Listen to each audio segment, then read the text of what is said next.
Mas nagiging pahirapan ang pag-apula ng apoy pag makipot ang dadaanan ng mga bumbero. Kaya naman to assist our firefighters, isang automated firefighting robot ang binuo ng grade 12 students na kayang sumiksik sa masisikip na daan. Tara, let's change the game! Madalas tuwing may sunog.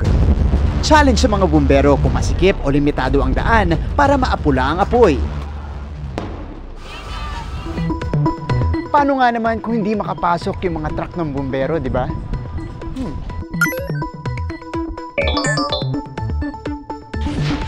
Kaya bago umabot sa general alarm ang kaba, nandito na ang inyong automated firefighting bot, Meet Pyrosage. Short for portable yet robust operation with smart automatic guardian fire monitoring. Developed by grade 12 students from Tapinac Senior High School. Dahil ang masisikip at makikipot na daan, abay yakang-yaka ng kanyang obstacle detection sensors.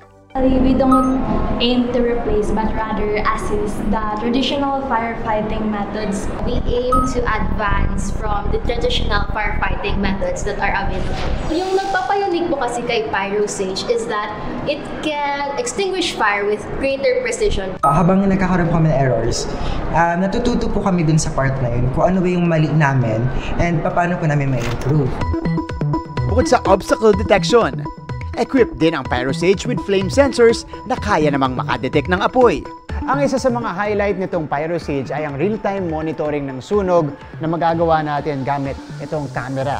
Ayan, naka-attach siya dito sa taas at hindi lang automatic mode ang meron nito. Pag pinapagana na po, pwede nyo ring kontrolin ito manually gamit ang Bluetooth.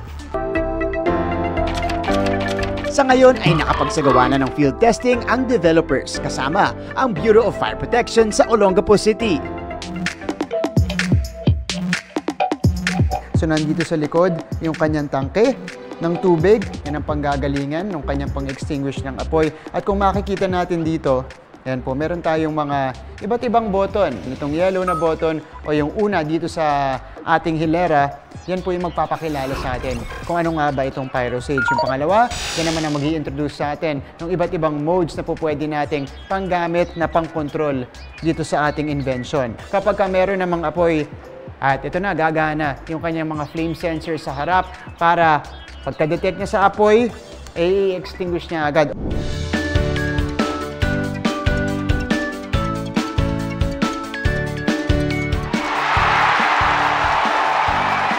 Isang imbensyon na ang pangunahing misyon ay ang fire safety. Kapag ka nabigyan ito ng pagkakataon, marami itong matutulungan at mailigtas na buhay. Para sa GMA Integrated News, ako si Martin Javier, changing the game!